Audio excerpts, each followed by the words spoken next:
आपण रस्त्यावरचीच लढाई लढणार आहे आणि या राज्यातले मराठी सुद्धा कठोरपणानं कणखरपणानं ही लढाई लढून जिंकणार सुद्धा आहेत. आता रस्त्यावरची लढाई आणि सरकारच्या समोरासमोर लढून लढाई आम्ही जिंकणारच आहे. परंतु आजचं पत्रकार परिषदेचं कारण हे आहे की आज 12-13 दिवस होऊन गेले. सरकारनं त्या दिवशी सांगितलं होतं आणि देवेंद्र फडणवीसांचा निरोप सुरेश धसने दिला होता की आम्ही हे तात्काळ मागण्या मान्य करतो म्हणून. तात्काळचा अर्थ असा होत नाही की त्याला 12-13 दिवस लागतील म्हणून. आज 13-14 दिवस झालेत आता की शिंदे समिती गठीत केलेली नाहीये, ती पण सुरू केली नाही. वंशवळ समिती गठीत केली नाही. मनुष्यबळही वाढवून दिलं नाही. मुडीलिपी अभ्यासकांचं, फारशी भाषेवाल्यांचं हे कुठलंही काम केलेलं नाही. एकही केसेस आणि ती प्रक्रिया आणखीन सुरू केली नाही. त्यांनी गॅजेट त्यांच्या शिंदे समितीकडे असून सुद्धा गॅजेटही आणखीन घेतलं नाही. ते घेतलं नाही, आणखीन गॅजेट असूनही घेतलं नाही. यांनी ज्या मागण्या 4-5 तरी करू म्हणले होते, एसीबीसीचा विषय होता, त्याच्याबद्दल आणखी निर्णय घेतला नाही त्यांनी की 100% मुलींना फीस मागायला किंवा विद्यार्थ्यांना फीस मागायला लागले 100%. ही फीस त्याबाबत शासनाने आणखीन उच्च तंत्र विभागाकडे शिक्षण विभागाकडे दिलंय की सामाजिक न्याय विभागाकडे दिलंय, याचं काय कोणत्या मंत्रालयाकडे दिलंय कसा ताळाला मिळणे. आणखी नुसतं एसीबीसी 10% आरक्षण दिले एवढंच हे फक्त दिलंय, परंतु त्यांना 100% फीस मागायला. मग आता कोणत्या विभागाकडे दिलंय तुम्ही? पोरांना 100% फीस भरायची का शाळेतून शाळेवाले त्यांना काढून हाकून देणार आहेत आणि त्यांनी पैसे भरायचे कुठून? ईडब्ल्यूएसचा विषय होता, ज्यांच्या अगोदरच ईडब्ल्यूएस मध्ये म्हणजे हे 10% देण्याच्या अगोदर ज्यांनी ईडब्ल्यूएस मध्ये फॉर्म भरले त्यांचे रिजेक्ट करायची सुरुवात यांची आहे. मग हे अन्याय तरी किती दिवस? सातारा संस्थांचं, बॉम्बे गव्हर्नमेंटचं गॅजेट त्यांच्याकडे असून सुद्धा ते आणखीनही घेतलं जात नाही. म्हणजे ही खूप मोठी शोकांतिका आहे की हे जाणून बुजून तर नाही करायला ना, फक्त उपोषण उठेपर्यंत, उपोषण सोडीपर्यंत म्हणजे सरकारवर मराठ्यांचा दबाव आहे, दडपण आहे. आणि मग आंदोलन उपोषण त्यावेळेस आपण सोडवा गोड बोलून आणि एकदा सुटलं की मग त्या मागण्या मान्य करायच्या नाही, असाच एक प्रकारचा 100% हे डाव आहे. म्हणून आम्ही पुन्हा ठरवलं की हे बरोबर नाही करायला लागलेत, हे फसवणूक करायला लागलेत जाणून बुजून. 13-14 दिवस झाले तरी त्या 5-6 मागण्यांपैकी त्याच्यातली एकही अंमलबजावणी त्यांनी केली नाही. कारण त्याच्यानंतर आता ही दुसरी कॅबिनेट येईन उद्या. एक कॅबिनेट झाली त्याच्यात काही केलं नाही, आता ही दुसरी कॅबिनेट येईल त्याच्यात सुद्धा काही केलं नाही. म्हणून आम्हाला थांबून चालणार नाही. म्हणून 15 तारखेपासून आम्ही उद्याच्या फेब्रुवारीच्या इथं साखळे बेमध साखळे उपोषण पुन्हा सुरू करतो अंतरवालीमध्ये. कारण सरकारला त्याशिवाय जमणार नाही. आणि हे लोन आता आम्ही हे आता साखळी उपोषणाचं लोन अंतरवालीपासून हे राज्यभर पसरवणार आहेत, आता राज्यभर उभा करणार आहे. कारण यांना त्याशिवाय जमणार नाही. मग आता वेळच पडली, यांनी साखळी उपोषणातून बी दखल नाही घेतली तर आमरण उपोषण करायची वेळ आली तर आम्ही पुन्हाही करणार आहेत. हे झाल्या 2 गोष्टी. आणि तिसरी अशी, त्या 2-3 दिवसाच्या आत आता आम्ही तारीख सांगतो तुम्हाला, आणखीन ठरवली नाही. आम्ही सगळे बसतो तिकडचे, आता आणखी बसलो नाहीत. मुंबईला आझाद मैदान, शिवाजी पार्क, जेवढे मैदान आहेत मुंबईतले ते सगळे पाणीसाठी आम्ही जाणार आहेत, कारण आम्हाला मुंबईकडे पण जायचं. रस्त्यावरची लढाई म्हणल्याच्या नंतर नेमकी ही लढाई कशी असणार, काय स्वरूप असणार आहे? आणखीनही आमची इच्छा आहे की सरकार देईल, म्हणून आम्ही ते सांगत नाहीये. रस्त्यावरची लढाई म्हणजे काय त्यावेळेस प्रत्यक्षच बघायला मिळणार आहे सरकारला पण आणि राज्याला पण. कारण ते आत्ताच आम्हाला ओपन करणं बरोबर नाही. कारण रस्त्यावरची लढाई जर मराठी लढायला लागली तर सरकारला भयंकर त्रास होईल त्याचा. म्हणजे काय, मी ते आंदोलन आता खूपच वेगळं असणार आहे. कारण लोक जर एकदा राज्यातले बसले आणि त्यांनी जर एकदा राज्य जाम करायला चालू केलं तर ते उठणारच नाही. आणि एक भीषण परिस्थिती, शांततेची भीषण परिस्थिती देवेंद्र फडणवीस पहिल्यांदा बघणार. कारण देवेंद्र फडणवीसची जी चाल आहे ना, तो मोडायला तयार नाहीये. त्याचे जे चाल आहे द्वेषाची, मराठा द्वेषाची, ते सोडायला तयार नाही. कारण आपण किती होतोय काय म्हणतात ना, जुनी म्हण आहे बघा, एखाद्याच्या नरड्यात किती हात घाला ते कोरडात निघतो. तसं याला किती सांभाळा मराठ्यांनी, शेवटी असं वाटतं की हे मगरूरच आहे, हे मराठा द्वेषी आहे, हे आकाशानं बरबादलेलं आहे पुरं. हे फडणवीस जे आहे ना हे पुरं बरबादलेलं आहे. जातीवादानं पछाडलेला जर माणूस या राज्यात कोण असेल ना तर ती देवेंद्र फडणवीस. कारण त्याच्याबद्दल जे बोलायचं नव्हतं नाविलाजानं त्याचं ते गुण जर बाहेर पडायला लागले तर मी काय मोजित नाही मग त्याला जर त्याचे गुणच दाखवायचे असते प्रत्येक वेळेस मराठ्यांना तर मला उपयोग नाही. कारण सन्मान द्यावा लागतो तो मिळत असतो. तू कोणत्या पदावर काय आम्हाला त्याच्याशी नाही देणे घेणं. जे पदाची त्याची जर तुला गरिमा राखायची असली तर त्या जनतेनं तुला त्याच्यावर बसवलं ना तिची आधी इज्जत करायला शिक. आधी इज्जत करायला कोणाची शिक तू जनतेची इज्जत करायला शिक. तेव्हा तू खरा राजा, तेव्हा तू राज्याचा खरा प्रमुख. तो तसा राजा नाही होऊ शकत. तो म्हणजे तो गोरगरीब जनतेकडून निवडून येणार, मराठ्यांकडून निवडून येणार. तो हातबल झाला होता रे, तो हातबल झाला होता. तो रडकुंडी रडायची वेळ आली होती. याच मराठ्याने तुला या गादीवर बसवलेले. तू विसरला, बेमान व्हायला लागला. जसा तो एकदा धनगराशी बेमान झाला होता तसा तो मराठ्यांशी बेमान व्हायला लागला. आणि मग काय तू आता काही गुतत नाही म्हणून मी काय तुला सन्मानाचं बोलत होतो आतापर्यंत. त्यामुळे तू काय मग करू शकत नाही. तुझ्याशी करायला जाशील त्याशी तुला कळेल काच का या राज्यातले मराठे म्हणजे काय, राज्य म्हणजे काय, आणि तो फडणवीस म्हणजे काय. तो इज्जत केली आम्ही करत होतो, तुला प्रामाणिक बोलत होतो. पण तुला जे मस्ती आहे ना ती जायला तयार नाही तू, आणि मी सहन करायला तयार नाही. कारण तू ह्या पोरीसाठी एक शब्द ओलांडून तू सागर बंगल्यावर राहायला जाऊ शकत नाही. कारण तिची परीक्षा आहे. तू त्या दिवशी पत्रकाराला बोलताना बोलला ही माझ्या पोरीची परीक्षा आहे, मला सागरवर का जात नाही. कुणी म्हणतं लिंबपुरले, कुणी म्हणतं काही. मी याच्यासाठी सागरला जात नाही, सागरहून त्या वर्षाला जात नाही की माझ्या पोरीची परीक्षा. असं उत्तर त्याने पत्रकाराला दिलं आहे देवेंद्र फडणवीसने. आणि तिचं भविष्य महत्वाचं आहे, शिक्षण महत्वाचं. म्हणून मी सागरवर म्हणजे तो तिथून 500 मीटरवर जाऊ शकत नाही स्वतःच्या पोरीचा शब्द ओलांडून. तर माझ्या लेकराचे मुर्दे पडले रे देवेंद्र फडणवीस. आत्ता 4 पोरांना आत्महत्या केल्या पोरा दिवशी. लाज वाटून देतो जरा. मी खानदानी मराठ्याचा आहे, अस्सल मराठ्यांचा आहे. मराठ्यांचे पोरं मारायला लागलेत. कसला तुला फक्त तू जर तो पोरीत वेगळा भेदभाव करतो, दुसऱ्या मराठ्यांच्या पोरीत वेगळा भेदभाव करतो. काय जरा तू प्रमुख आहेस. जर तू केशी मागे होईल म्हणतो किती जातीवादी असावं. त्यासारखा माणूस मुख्यमंत्री पदावर बसला, तुला सन्मानानं बोलला पाहिजे. त्या पदाला सन्मानानं बोलला पाहिजे. तुला सन्मान, तू सन्मान घेण्यासारखं कामच करा ना. ज्या जनतेनं तुला दिलं तू आधी जनतेला सन्मान द्यायचा शिक, मग तुला सन्मान मिळत. दिला तुला आत्तापर्यंत. केशी मागे येऊन म्हणतो तू केस उचकायला लागला. इकडे काय अधिकारी आणलेत, त्या अधिकाऱ्याने काय त्याला नाव कमायचे हाव लागली का काय त्याला. ते आंबडचं कोणी देव त्याला हाव लागली काय. गरिबांचे पोरं गुतून एकीकडून म्हणायचे केशी मागे घ्यायच्या आणि दुसरीकडून केशी उचकायच्या. केशी उचकायचे कोण आलं ते नवीन, त्याला लय हाव लागली का नाव कमावायची. भेटा गरीबाचे मराठ्यांचे पोरं त्यांचं वाटलं करून तुला नाव कमावायचं आणि आमच्या पोरांचं वाटलं करायचं. तुला जर लेकर असले तू लेकराचं वाटलं केल्यावरती गप्प ना कशा तरी तू बिघडशील. तुला वाटत असं आज मी अधिकारी आमकाय तामकाय, तू आज करशील वळ, उद्याच्याला कधी काही तू हातात येशीलच. कारण तुला राज्यात कुठेतरी तू ड्युटी करणारच आहे. गरीबाचे लेकर जाळ्यात उडून तुला तिकडे त्यांना गुंतून टाकायचे. आंदोलनातले गरीबाचे पोरं त्यांच्या कसल्या बी ऑर्डर करायच्या आणि तुला नाव कमवायचं ही तुला हाव लागली. अरे त्यापेक्षा साधे ते कर्मचारी आवडणार बरे. मग त्यापेक्षा कोतवाला बरे, त्यापेक्षा ते ग्राम तलाठी बरे. इतके जर घाण विचार असते एवढ्या मोठ्या दर्जाच्या अधिकाऱ्याचे की गरीबाच्या आंदोलनातले पोरं गुतवायचे. एकीकडून ह्या देवेंद्र फडणवीस सांगायचे केशी मागे द्या आणि एकीकडून तो अधिकाऱ्यांनी महसूलच्या गरीबाचे पोरं आंदोलनातले गुतवायचे आणि त्यातून त्याला बडेजाव घ्यायचा, मोठेपणा घ्यायचा. मी अशी कारवाई केली आणि मग त्या नाव कामायचं बढतीसाठी गरीबाचे पोरं मारतो काय तू. मग अंगुती तो नाव चांगलं व्हायचं नाही. तू कुठे घटणार नाहीस का. तो ह्या पोरांबद्दल तो ह्या पोरींबद्दल असं झाल्यावर असंच करणार का गरीबाच्या. काय नीत येत तुमच्या आणि काय नाही. हा तो हातात अधिकारी म्हणून तू करशील काही विषय आणि आमच्या कटात सापडा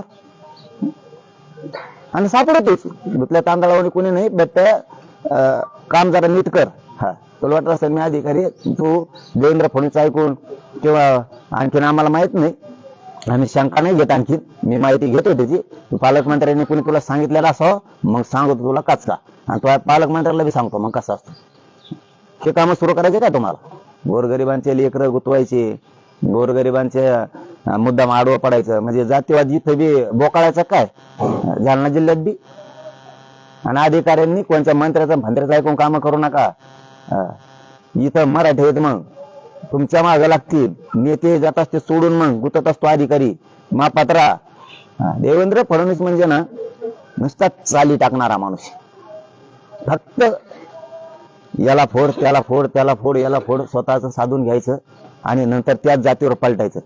धनगराचा अनुभव मराठ्याला आला 100% तंतोतंत आला.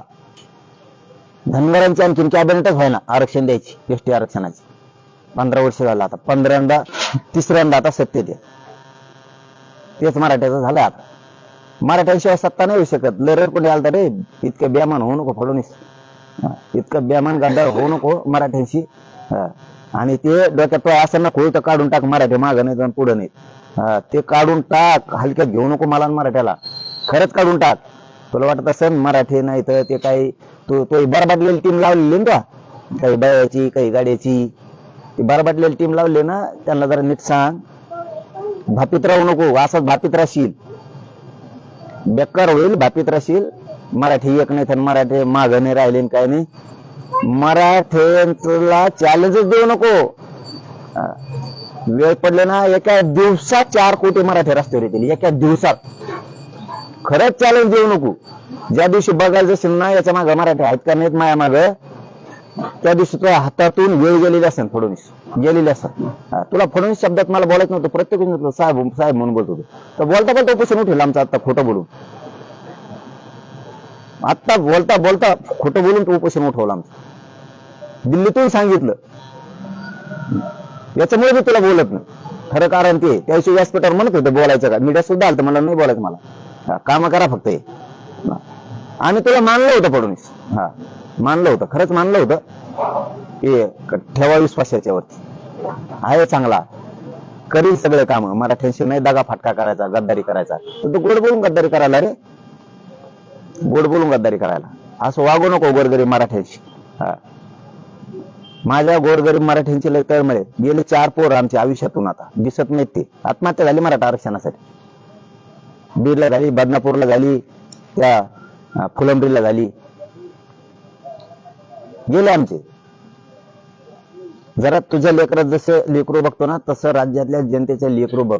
सन्मान करू आम्ही तुला. सन्मानपूर्वक आवाजावं बोलू. इथं आमचं लेकरू डायरेक्ट मारायला लागले. त्या बदनापूरच्या पोरीने आत्महत्या केली. कसं जगायचं घरच्यांनी. मोठी अधिकारी झाली सिधी पोरी. 1% हुकली म्हणून घरी आली. कमून आरक्षण देत नाही रे बाबा. त्या पोरीच्या शिक्षणामुळे त्या पोरगी मोठी व्हावी महाराष्ट्राच्या शुभेच्छा. पण आमच्या पोरीचं काय. तू 500 मीटरवर जात नाही तिचा शब्द डावलू. राहायला नुसतं किती वेळ लागेल तिथून राहायला. 2 घंट्यात सागरून तिथे जाईल म्हणून. सागर बंगल्यावर वर्षा बंगल्यावर नाही जात. तू पोरीचं ऐकून. आमच्या पोरी आत्महत्या करायला रे. तुझ्या पोरीत आमच्या पोरी बघ काय चुकीचं बोलतो रे मराठ्यांना. मी तुम्ही डोळे उघडा. स्वतःच्या लेकीसाठी ते 500 मीटरवर जात नाही. तुमचे पोर आत्महत्या करायला लागले. उसा थोडीच वेळ आली तुमच्या पोराला मराठ्यांचा. तुमचं वाजत बसता प्रत्येक वेळेस हे पक्ष मा हे नेता मा हे पक्ष मा. पोरं मरतील ना. आणि हे असा वागतोय. याला एकी बागायचे असले दाखवावं लागेल आपल्याला एकदा. याला वाटत जर असेल ना ते मराठी नाहीत सरकारपेक्षा मोठा मराठा एकदा पुन्हा दाखवावं लागेल. मग हे ठेप्याला नाही येणार. असं याला सन्मानाने बोलतो होतं. केस मागले तर मग केस आत्मा धरतून वर काढीत. तू काय असला कोणचा मुख्यमंत्री कोणचा गृहमंत्री आहे तू. काय करायले. आंध्रात एक सांगतोय उजाडात एक करतोय. माझे हे बघा धनगर बांधवांना तू फसवला असेल. पण तुला सांगतो माझ्याशी गद्दारी करू नको. तू रडकुंडे आला होता याच मराठ्यांमुळं तुला आनंदाचा दिवस उगलेला आहे. सत्यात बसायचा. मराठ्यांशिवाय इथं पान हलू शकत नाही. एकच तो आमदार म्हणू शकत नाही मला मराठ्याने मतदान नाही केले. एक सुद्धा. त्याच्यात जर हिंमत असली ना फक्त मन म्हणा मला मराठ्याने मतदान नाही केलं मी निवडून मराठ्यांमुळे आलो नाही. फक्त मन. इतकं बेमान नाही व्हायचं देवेंद्र फडणवीस. इतकं बेमान नाही व्हायचं. सन्मानानं 2-3 महिने झाले असते सत्ता आलेली. सन्मानानं बोलत होतो पहिल्यापासून. तू दे शब्दापासून फिरायचं नसतं. जीव गेला ना तरी फिरायचं नसतं. हे महाराष्ट्राचा पण आहे. महाराष्ट्र हा सोपा शब्द नाहीये. महाराष्ट्राला एकदा शब्द दिला ना त्याच्यापासून जीव गेला तरी फिरायचं नसतं. असे वीर महावीर घडलेले आहेत या मातीत. त्याच्यामुळे इथं दिलेला शब्द तो खराच करायचा. मग वेळ आली तरी कसली आली तरी चालेल. तो आमच्या लेकरा बाळाच्या आयुष्याची खेळायलाच. इथं 15 तारखेपासून साखळी उपोषण आता बेमुदत सुरू होत आहे. पुढे पुढे टप्प्याटप्प्यात हे राज्यभर वाढवलं जाणार आहे. आता प्रत्येक गावागावात वाढवलं जाणार आहे टप्प्यानुसार. टप्प्याटप्प्यानं आम्ही आझाद मैदानलाही पाणीला जाणार आहे. तारीख लवकरच सांगतो आम्ही, कारण यांनी भयंकर फसवणूक केली. एवढी मोठी फसवणूक केली की गॅजेट शिंदे समितीकडे म्हणजे लगेच लागू करतो. आता शिंदे समितीकडे म्हणजे कायद्याकडे म्हणतो मी. याला हे सांगितलेलं पटत नाही देवेंद्र फडणवीसला.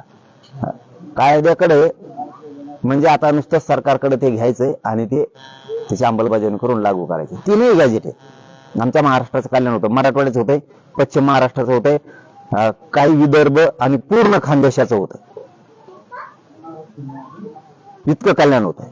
लावित नाही, नुसतं हिंडतोय. इकडे जाय सभाला, तिकडे जाय सभाला, इकडे जाय सभाला, इकडे दाखवतो एक हेलिकॉप्टर येतो तिसरंच घेऊन. म्हणजे आम्हाला दाखवते एक का मग चालले तिसरीच. आम्हाला गोरगरिबांनी तुमच्यावर बोलायला फेकायचे आणि यांचा लय त्रास आहे म्हणून लोकांना सांगायचं आणि मग लोकांनी तितका उठाव करायचा आणि यांच्यावर बोलायला फेकायचे. लोकांनी गोरगरिबांनी निवडणुका मग हातात घ्यायच्या आणि यांच्यावर बोलायला फेकायचे आणि यांनी थोडे दिवस झाले की मग हळूहळू दम्माने जवळ यायचं. आम्हाला शिकतात हो तुम्ही. मी जवळ गरिबाच्या बाजूने ना तर या महाराष्ट्रातल्या नेत्याला मी चालच करून देत. पाटील, आता तुम्ही बोलताना म्हणलं की पालकमंत्री दबाव टाकतायत, कार्यकर्त्यावर कारवाई करतायत. माहिती घेतोय मी आता. म्हणूनच मी पहिल्यांदा सुरुवातीलाच म्हणलो की मी विनाकारण कोणावरती आरोप लावत नाही, डाग लावत. कारण आत्ता पोत नाही, मग आत्ताच कस काय? तुम्ही तर म्हणता देवेंद्र फडणवीस केस मागे घ्यायचा. मग असे कोण अधिकारी भाऊ आंबडला की त्याला हाव लागली नाव कामायची. गरीबाच्या मराठ्यांचे पोर मध्ये टाकून तुला हाव लागली, तुला गाडी घराला पाठवू शकतो आम्ही. तू आमच्या पोराचं वाटलं करणार म्हणलं, तुला लेकरात वाटलं होणार. तुला गाडी घराला पाठवलं, त्या लेकरात वाटलं झालंच ना. तो जाणार मग चालू घराला लोक असते तर वेळ येते. आज आमच्यावर आली एक ना एक दिवस तयारी, वर्षांनी, 4 महिने, वर्षांनी, 10 वर्षांनी,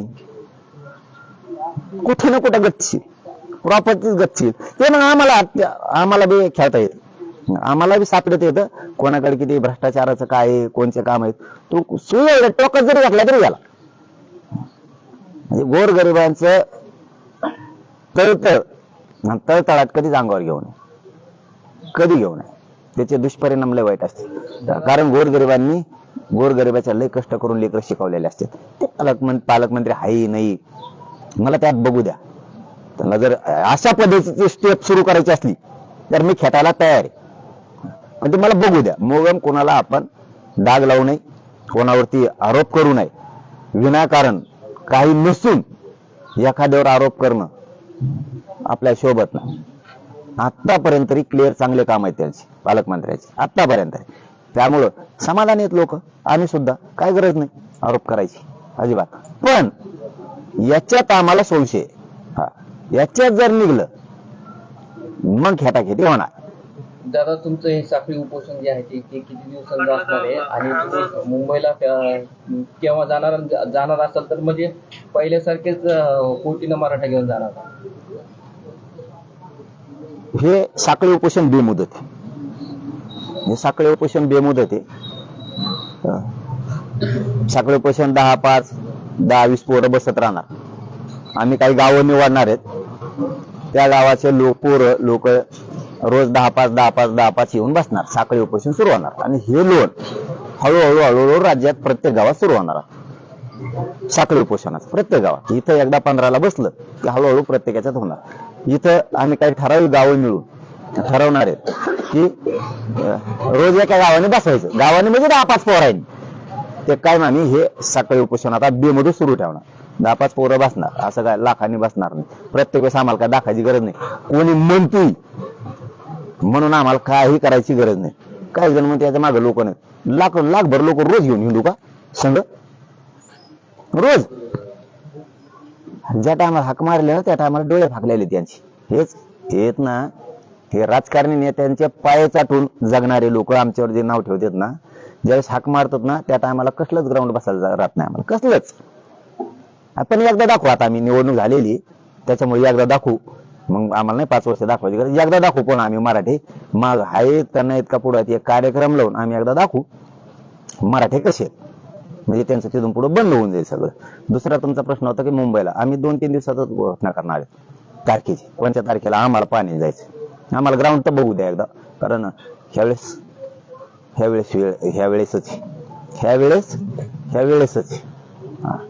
लय अवघड आहे. ह्यावेळेस माघारी फिरणार नाहीये, सुचना नाही, फसणार नाही ना, काही नाही. हा, जेआर नाही फेर नाही, डायरेक्ट अंमलबजावणी होईल. नाही तर तिकडे बंद पडून दे, नाही तर सुरू राहू दे. तितक्या तराला पोरं लागले. कोणाकोणाला बघायचं ना माग आहेत का नाहीत. मुंबईची तारीख डिक्लेअर झाली, एकदा मध्ये पुलावर उभा राहा म्हणा, वही घेऊन रजिस्टर घेऊन किती आले नुसते मी, गाड्या लोक माणसं नुसतं मुजीत बस, मग तुला संधी आहे, काय अडचण नाही. पण फक्त आम्हाला पाणीला 2-3 दिवसात आम्ही घोषणा करतो, आम्ही पाणीला जाणार. चलो, ओके, धन्यवाद.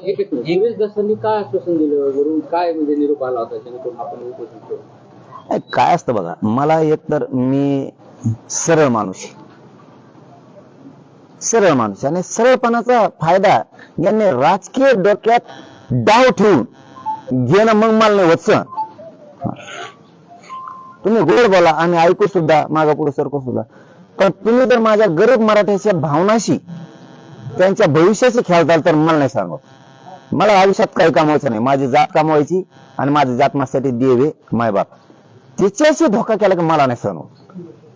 भला मग ते माझा जीव गेला तरी चालत, पण मी समाजाशी नाही गद्दारी करू शकत. गाडी माझ्या गरिबांचे लेकरं मोठं करायचं पण घेऊन आलोय मी, मराठ्यांची पोरं बरबाद करायचं पण घेऊन नाही आलो. ह्या अंतरवालीने कशाला काय त्यांना उगाच रक्त सांडलेलं नाही, हीच जागा आहे ती. रक्ताच्या थारोळ्यात पडत होती, उगाच पडलेलं नाही. एवढ्या बेमान रक्ताच्या पैदास माझी नाही, किंवा त्या आईच्या सांडलेल्या रक्ताशी तरी मी बेमानी नाही करू शकत. हे गरीबाचे लेकरं मोठे व्हावेत म्हणून इथपर्यंत ह्या गावाने झिजलं, या राज्यातल्या मराठ्यांनी झिजले. आणि त्यांनी सांगायचं आम्ही गॅजेट लागू करतो लगेच, तुमच्या प्रश्नाप्रमाणे गॅजेट शिंदे समितीकडे हाय म्हणल्यावर कायद्याकडे लागू करायला तुला अडचण काय? एक कॅबिनेट झाली, तुमची उपसमिती आहे का नाही? मला काय करायचं तुमच्या उपसमिती फेपा समितीचं? तुमचे कवर होणार नाही 2 वर्ष, मग मरतात का आमचे पोर? आता परीक्षा झाल्या की लगेच आता भारतात मारतात का आमचे पोर? तुमचं काय करायचं मला? तुमचं मला घेणं काय? तुमची उपसमिती आहे का नाही, का तुमची शिंदे समिती आहे का नाही, तुमचा मुख्यमंत्री आहे का नाही, ते रोज फिरायला जाईल, मी काय करू त्याला? मला करायचं काय? तुमचं कॅबिनेट आहे का नाही, तुमच्या राज्य मंत्रिमंडळाची बैठक, मला घेणं काय त्याच? तात्काळ म्हणलं ना, तात्काळ 13-14 दिवस लागतात का? तात्काळ म्हणजे का असतं? मग आता एखाद्याचं दुःख होतंय, आपण म्हणतो याला तात्काळ गाडी आणा लवकर, बैलगाडी नाही तर गाडी दवाखान्यात नाही, तात्काळ म्हणजे लगेच ना 15-20 दिवसांनी मरायचं नाही घडी नेल्यावर पेशंट. तात्काळ म्हणजे काय अर्थ आहे? गॅजेट शिंदे समितीकडे असून लागू करत नाही, केसेस मागे घेऊ म्हणले, काहीच नाही. जे घेता येतात त्या तरी काहीला लांब लागतं ते घ्यायचं सोडून दिलं.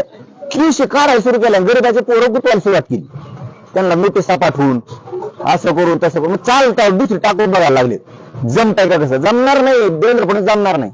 तू चाल टाकशील, नोटिसा देणं नामका करेन, चाल जमणार नाही, चाल चलून देणार नाही. मग जर जास्त डोकं खराब झालं तर तुला माहित नाही काय होत असतं. आता अनुभव तू घेशील, आता मुख्यमंत्री तू आहे, त्या सगळं फेटायचं का? तुला इच्छाच आहे का ते फेटायचं? तर तुला बेकार होईल. तुला सांगतो मराठ्यांशी गद्दारी करू नको, तुला मराठ्याने गादीवर बसवले. आयुष्यात गादीला मराठी शिवून देणार नाही तुला, का तरायला जर लागले तर आयुष्यभर. मग जेवढी टोळी धनंजय मुंड्यासारखी तशी, मग त्या टोळीला पुऱ्या राज्यात लोक शिवूच देणार नाही त्या सत्याच्या गादीला. नको भापीत राहू, मराठ्यांमुळेच आलेला आहेस. मराठ्यांशिवाय राज्यात कोणाचंच पान हलू शकत नाही. महाविकास आघाडीचं नाही, महायुतीचं नाही. नको याच्यात येऊ. केसी काढायचं माझं सोडून तिसऱ्याच नोटीस द्यायला लावतोय काय? म्हणजे तो लोकांना वेळेत काढतो काय? वंश समिती गठीत करायला कसं काय लागत? कॅबिनेट लागत का? ते हरपळ का खरपळ कोण आणून ठेवलं दलिंद होते मराठवाड्यासाठी? 7 महिने झाले त्याने व्हॅलिडिटी रोखून धरले. घेऊन काय आणलं ते मराठीच बरोबर करायला?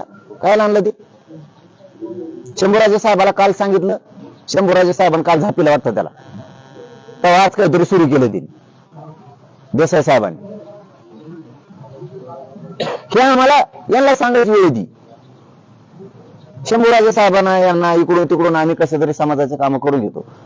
फडणवीस कशाला मग नुसतं काढा लावायला, काढायची पेटीच का तयार नुसती, तू आहे कशाला, तुला ते जमत नाही का? ते हाणून ठेवलं ते हाडप ते देत नाही. असे 4 जण आहेत महाराष्ट्राला, तिकडची पश्चिम महाराष्ट्रात तशीच बोंबे, 4ही तसलेच जण. मराठवाड्याला हे हरपळ का खरपळ काय आणणं काहीतरी वेगळं असू शकतं.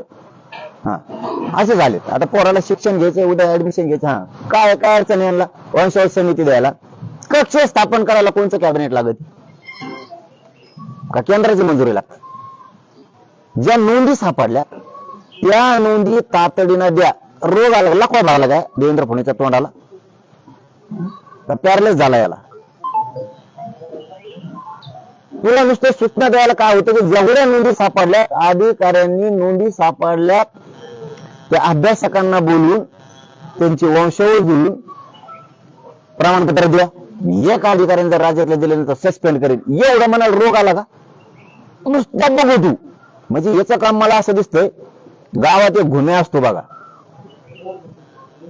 नुसतं ऐकून तू काहीच करीत नाही. एखाद्या गावात असतो ते घुम्या, कळतो का तुम्हाला? आता ते सर्च कर म्हणला त्याला कसला असतो. एक गावात काय नसतो ते,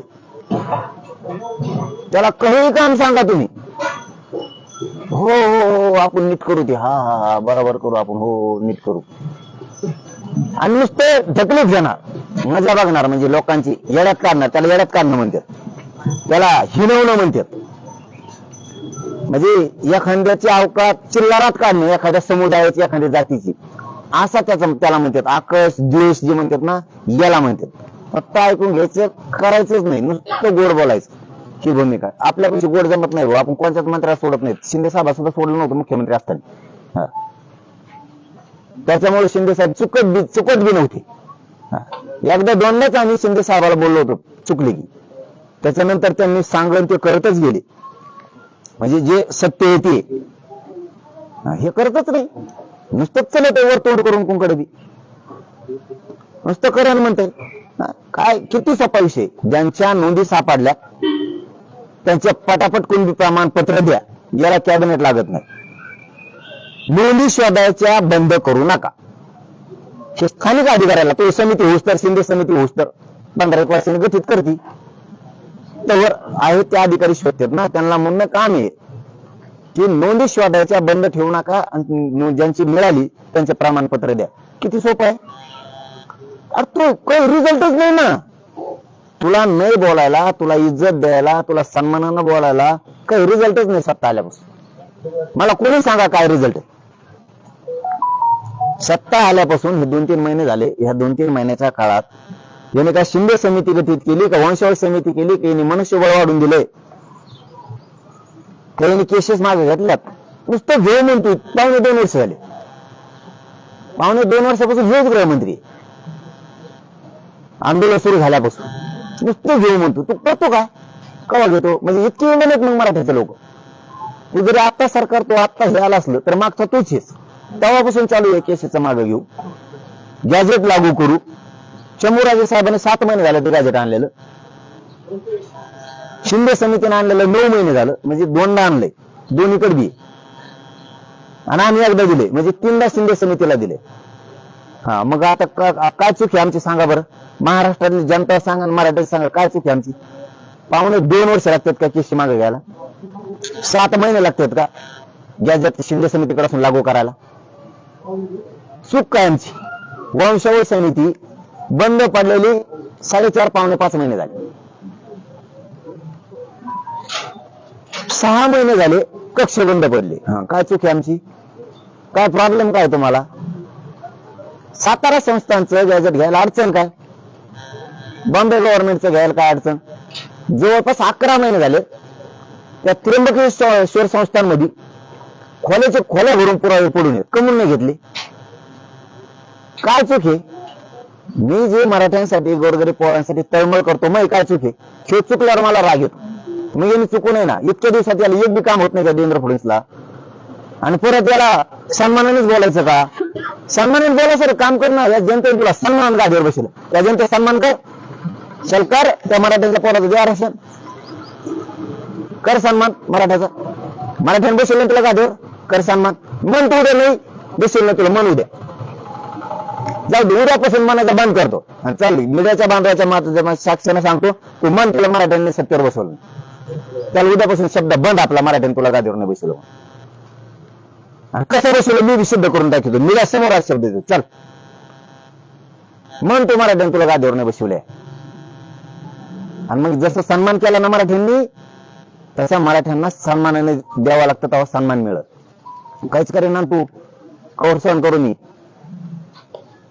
पोरानं आत्महत्या केलं, जीव जातो आमचा इथं. तुला काय माहिती, तुला काय माहिती? तुझ्या पोरीसाठी तू तिथं 50-25 मीटर असेल ते, जास्त नसेल, 500 मीटर नसेल ते सागर बंगला ते वर्षा न जात तू शब्द लेकीचा शब्द टाळून आमच्या लेकी लागला आत्महत्या करायला.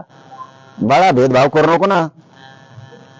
तू होते चांगला, दुसऱ्याचं ते कार्ट याला मुख्यमंत्री म्हणते का? आणि मग आरोग्यासाठी नेमितो. आणि तिथं त्या एखाद्या तळ्यात जर पैसे टाकले, ते सारमाड्या का खारमाड्या ते परळीचं एखाद्या तळ्यात किंवा 5-50 कनिंग जर भरून आणलं तरी पैसे राहतील इतके. तिथं नाही का ते ईडी कुठे गेली आता? कोण काही बेड्या उडी तिथं काय? आता काय डोळे गेले का तुमचे? आता ते आरोपी पकडले ना तुम्हाला आणखीन हा हे नाही जमत का? आणि नुसतं मी सगळे बरोबर करतो. काल त्या राष्ट्रीला म्हणला वाटतं एकालाही सोडणार नाही. धरले कोण सोडायला? कोण धरले? न्यायच देणार कुटुंबाला. काय नाही दिला आणखी उजवी निकमाची नियुक्ती सुद्धा नाही. 1 महिना लागतोय उजवी निकम साहेबाची नियुक्ती व्हायला. त्या सोमनाथ सूर्यवंशीच्या मॅटरचं पत्ताच नाही आणखी कुठेच काही. ते वाकोड्यांचा हे झाला, मर्डर झाला, मर्डरच येते एक प्रकारचा, काहीच नाही. आणि याला वाटतं मला कोणी बोलू नये.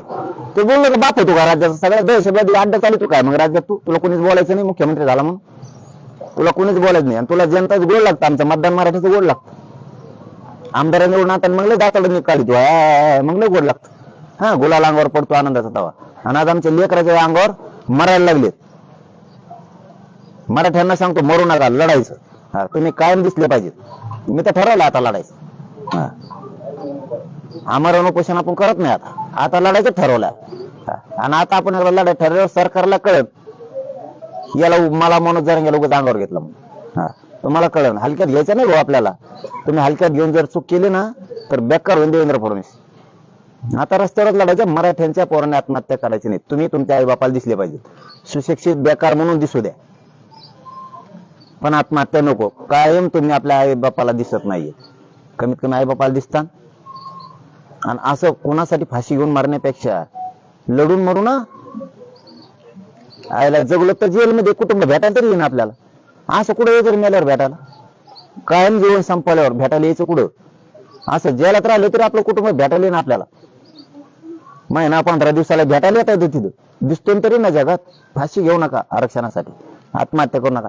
याला मीटच करायचं आता. तू जर आमच्या समाजाची हेटाळणी करणार असला, तू हिनवणार असला, अपमान करणार असला, तुझ्या मनात जर द्वेष असत तर फडणवीस साहेब तुला आता जड जाणार.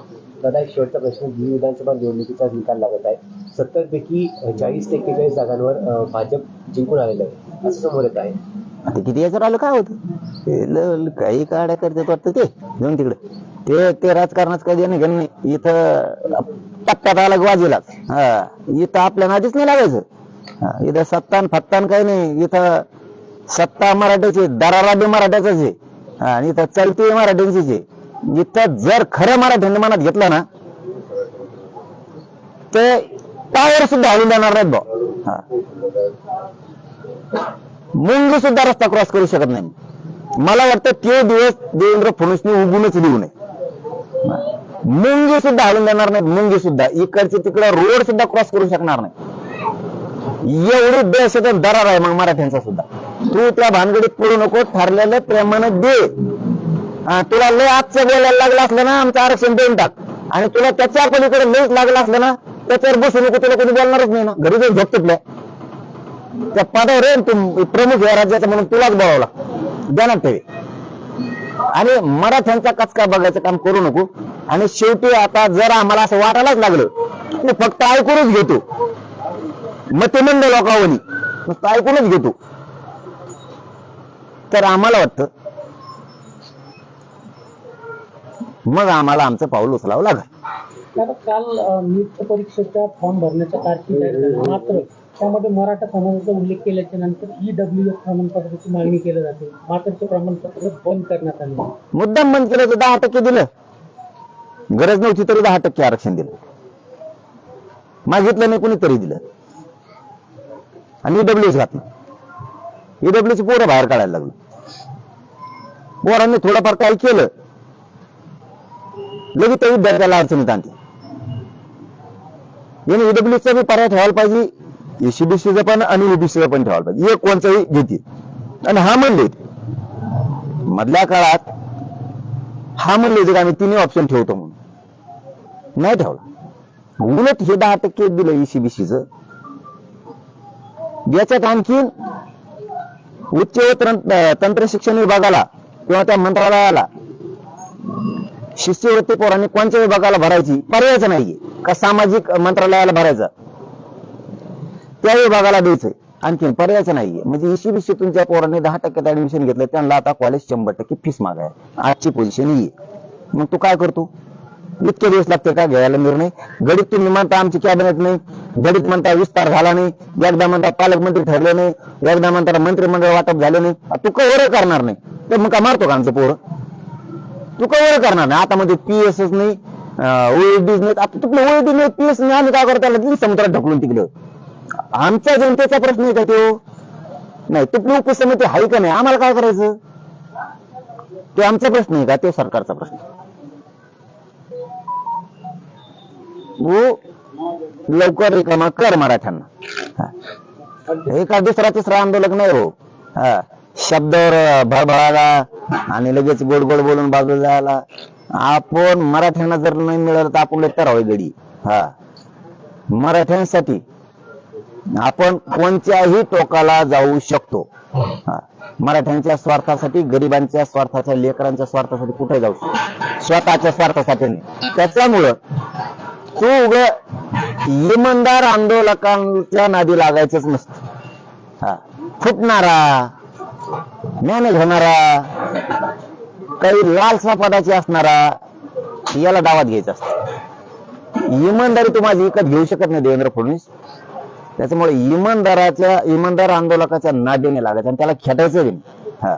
कारण ते त्या आगीशी खेळू नको तू. आणि मराठा एक मोठी आग आहे. मी आणखी नदी एका हक्कीवर 2-2 करोड मराठी एका जागेवर येऊ शकतात. तू चॅलेंज देऊ नको फडणवीस मला. कारण मी इमानदारीनं माझं प्रामाणिकपणा या समाजासमोर सिद्ध केलेला आहे. मी माझा प्रामाणिकपणा. मी फुटत नाही, मॅनेज नाही होत म्हणून माझ्या समाजाशी मी प्रामाणिकपणा सिद्ध केलेला आहे. त्यामुळे एका रात्रीत जर ठरवलं ना तर 2 करोड मराठी एका जागेवर आत्ताही येऊ शकते. त्यामुळं तू ती वाट बघू नको. सन्मान घ्यायचा असेल आणि तुला जर आतापर्यंत बोलायला लागला असला तर आमच्या गोष्टी दी. आणि तुला जर वाटत असेल मला बोललं नाही पाहिजे तर त्या पदावर तू नसायला पाहिजे. तुला कोणीच बोलणार, येडं नाही शहाणं नाही, तू त्या पदावर आहे. त्यामुळे तुला बोलणार. आणि तू नाही दिलं तर याच्यापेक्षा उग्र आंदोलन पुढे सुरू होणार. चलो, धन्यवाद. उपोषण तुम्हाला कुठल्या आश्वासनावरती सुटलं? तुम्हाला गोड गोड बोलून धोका दिला का? आणि मध्यस्थी सुरेश दस होते ते तुमच्याकडे आले का? तुम्ही त्यांना म्हणला की आमच्यासाठी मध्यस्थी करा? का मुख्यमंत्र्यांनी धोका दिला का सुरेश दसांनी धोका दिला? अरे सगळ्यात महत्वाचा हे पहिल्यांदाच प्रश्न असला आलाय 1.25 वर्षात म्हणून सांगतो. मी बळच कधीच मध्यस्थी कर म्हणत. जातवान असेल मी या राज्यात बळच मध्यस्थी कर म्हणून 1.25 वर्षात जर एक फोन असला ते आंदोलन सोडून चाललो. मी माझ्या इच्छावर बसतो. मी ठरवून कधीच बसत नाही माझ्याकडे येईन. माझी इच्छा माझ्या समाजासाठी करायचं, डायरेक्ट जातो बसतो. कोण माझ्याकडे येईन नाही या आशा मी कधीच धरीत नाही, कधीच जिंदगीत नाही. आला तरी नाही नको. मग त्या प्रश्नात उत्तरलंय आधी महत्वाचं आहे माझ्यासाठी. ये नाही तर नको, मला त्या सिद्ध नाही घेणार. कधीच आपण कोणालाच फोन लावून म्हणत नाही की मी उपोषणला बसलोय मग ये. मग तर ते मॅनेज आंदोलन झालं, ते उपोषण मॅनेज झालं. मग ते ठरून इकडून फोन करून सांगायचं तुम्हाला, मागण्यासाठी होतं ना. हा ना, पण नाही मागण्या फागण्या असल्या तरी नाही. मी ज्या मागण्यासाठी बसलो आपण स्वतःच्या कोणत्यावर शक्तीवर बसायचं ना. माझ्या जातीची काय शक्ती कमी आहे का? नाही. मग मी का बसायचं नाही त्यांच्या जीवावर? यांच्या जीवावर काय मी बसतोय मग तू ही. असला धंदा उभ्या आयुष्यात केला नाही, 22 वर्षात नाही केला. तेव्हापासून लोक डायरेक्ट जाऊन बसणार, त्यांना वाटलं ते येणार, नाही तर नाही येणार. किंवा त्यांचे कार्यकर्ते त्यांना सांगत असते जा या, ती भाग मला नाही माहिती. पण मी स्वतःहून कधीच कोणत्याच आंदोलनाला बोलवत नाही. एक त्यांनी सांगितलं स्पष्टपणानं त्या दिवशी, गॅजेट शिंदे समितीकडे आम्ही ते तात्काळ लागू करतो. शिंदे समितीकडे म्हणजे कायद्याकडं. समिती ही कायदा आहे, कायदा बनवती ती. जसं की पाठीमागे सुक्रे समितीनं कायदा बनवला 2020चा, तशी शिंदे समिती गठीत केली आणि ती कायदा आहे. आज नाही लागू केलं. हैदराबाद गॅजेट, सातारा संस्थांचं, बॉम्बे गव्हर्नमेंटचं नाही केलं. तुम्ही केसेस मागे घेऊ म्हणले. साधी प्रक्रिया. माणूस नाही का समाधानाला म्हणतं, आपण म्हणतो ना जे चल तू जरा पिरून देतो उद्या, मग किमान जायचंच नाही त्याच्या तिथं, पण 2-4 मोडा ना व्हायला हाणून येतो ना पाठाभर, आणि मग काहीतरी कारण सांगून दुसरीकडे जातो पुन्हा. किमान तर सुरुवात तर करायला पाहिजे होती. सुरुवात एका केसेसने उलट उकरायला लागलेत. नोटिसा द्यायलेत, नोटिसा. काही काही अधिकारी खूप असे उतावळे झालेत वाटतं. गोरगरिबांचे लेकरं गुतून नावावर पाली यायचं वाटतं. बेटा तू नावावर पाली येशील, मराठ्याच्या नादी लागल्यामुळे परत ते गटारा गंगा घेईल. हे कुठेतरी गच्चीन कशात तरी, आणि आम्ही मागे लागत असतो खोटं केल्यावर. खरं करा, खरं असेल तर 100% करा. आंदोलन सोडून असेल तर 100% करा. नोटिसा द्या नाही तर काही करा. आंदोलनातल्या पोरांवरती तुम्ही आंदोलक म्हणून त्याच्यावर अन्याय नाही करू शकत. त्याचं दुसरं काय असेल तर बिनधास्त करा. एकदम राईट म्हणणं आहे आमचं, पण आंदोलन म्हणून नाही. ते नाही केलं. शिंदे समिती सुरू नाही. तुम्ही जे आमचे प्रमाणपत्र आहे, तिसरा मुद्दा, त्याची व्हॅलिडिटी दिली जात नाही 6-6, 7-7 महिने. काय गृहमंत्री आहे तू, कोणची सत्ता चालवतो, व्हॅलिडिटी दिली नाही. ती हडपळ का खरपळ आणून ठेवली घाण ती देती. असे 4 जण आहेत महाराष्ट्रात, हे 4ही असंच करतात 4ही विभागात. आम्हाला म्हणले कक्ष सुरू करतो. कक्ष पहिलेच सुरू होते, शिंदे साहेब मुख्यमंत्री होते त्यावेळेस सुरू होते. तेच कक्ष नुसते तिथं माणसं नेऊन बसवायचे, नुसते माणसं नेऊन बसवायचे. तिथं दुसरं काय नाही करायचं, तिथं फक्त माणसं नेऊन बसवायचे. ते झालं.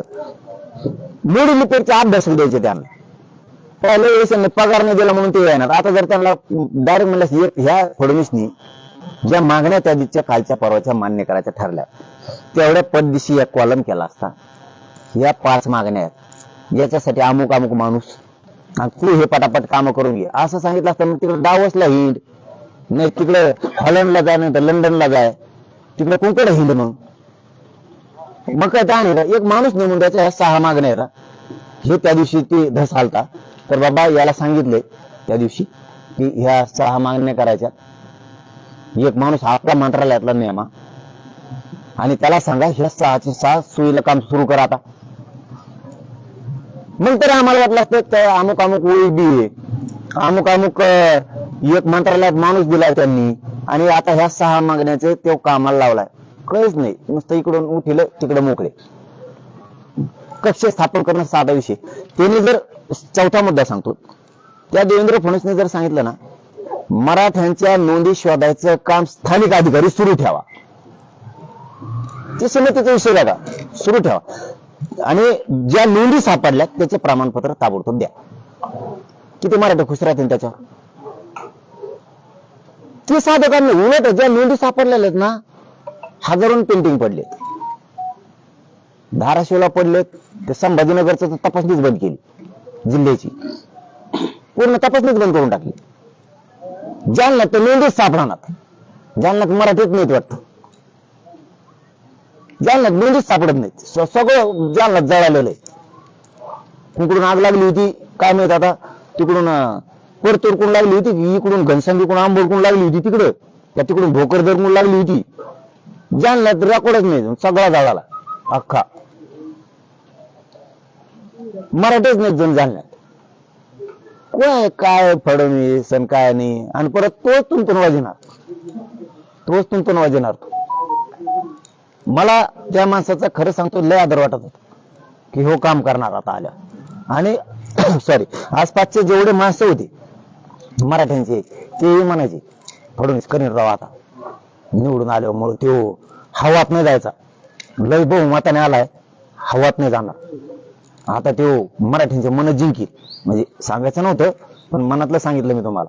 हे आमच्या आसपासचे लोक त्यावेळेस असं म्हणायचे फडणवीस आला ना मराठ्यांचा द्वेष नाही करणार, राग नाही करणार, ते उलट मराठ्याला आरक्षण देऊन टाकेल आणि मराठ्यांचं मन जिंकेल.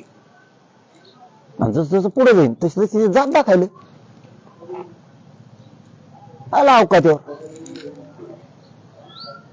किती सोपे सोपे विषय, केस माग करायचं ते नोटीस देऊन गुतवायची सुरुवात करायला लागला.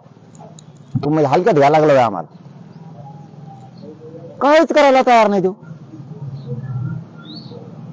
वंशवळ समिती जोडली नाही, ती गठीत नाही केली. तू माणूस नेमायला पाहिजे, ते करायला पाहिजे, याला विचारायला लागतं सगळं आधी, आणि मग ते करायचं का नाही, कोणत्या जातीचा असतो असं काहीतरी जणू.